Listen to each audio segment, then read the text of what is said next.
नमस्कार, Jharkhand news live पे आपका स्वागत है। मैं हूं अनंत कुमार। मेरे साथ है राज्य के पेयजल और स्वच्छता विभाग के मंत्री और उत्पाद विभाग के भी मंत्री हैं। रांची में ताबड़तोड़ छापेमारी किए हैं और समीक्षा बैठक भी किए हैं।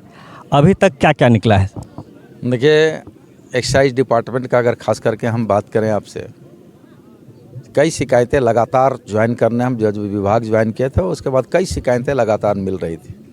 कहीं ओवर रेटिंग का, कहीं स्टॉक से बेसी शराब संग्रह करने का, या कहीं बाहर से, बंगाल से, हरियाणा से बाहर से यहाँ शराब आ रहा है। इस तरह की कई शिकायतें मिल रही थी। और जब हम विभाग में गए पहला दिन तो हमने स्टॉक रजिस्टर मांगा कि ओपनिंग बैलेंस का रजिस्टर दीजिए किसी भी दुकान का, कि प्रत्येक दिन ओपनिंग और बैलेंस का रजिस्टर आप लोग सेंट्रलाइज है या नहीं।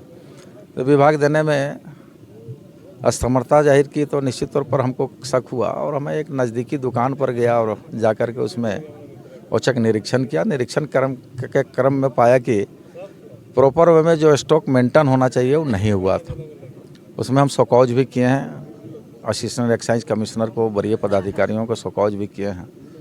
उसका स्पष्टीकरण देने को कहे हैं और स्पष्टीकरण आने के पश्चात उसमें उचित कार्रवाई करेंगे। लेकिन मैं बस इतना ज़रूर कहूँगा कि राज्य का एक ऐसा विभाग है ये जो सबसे बड़ा राजस्व देता है। आज इस साल का वित्तीय वर्ष में 2700 करोड़ का राजस्व वसूली का लक्ष्य रखा गया है और हमको हर हाल में उस लक्ष्य का प्राप्ति करना है। और मेरा अपना मानना है कि हम उस 2700 करोड़ से आगे जाकर के 3000 करोड़ तक का राजस्व का प्राप्ति करें, राजस्व का संग्रह करें। उसी दिशा में हम काम कर रहे हैं।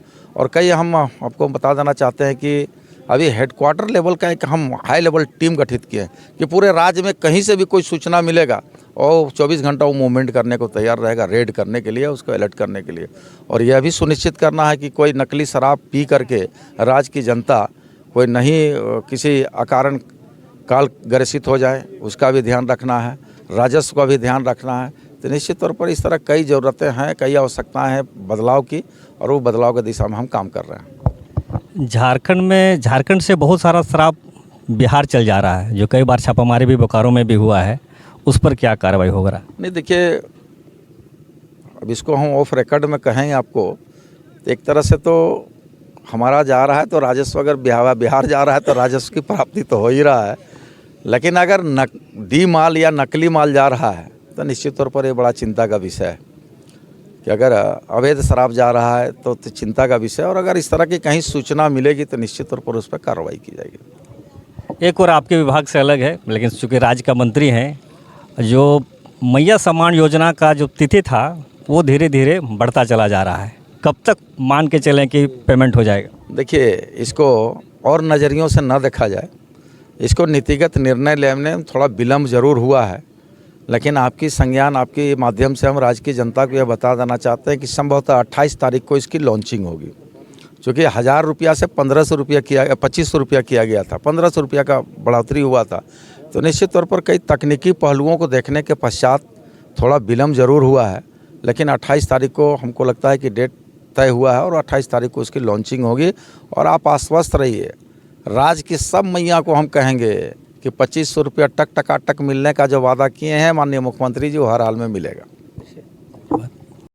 अभी सुन रहे थे आप राज्य के मंत्री हैं और गोमिया के विधायक भी हैं योगेंद्र प्रसाद जी, जिन्होंने कहा कि 28 तारीख तक आपको जो मैया सम्मान योजना की राशि है वो सबको टकाटक मिलने लगेगा।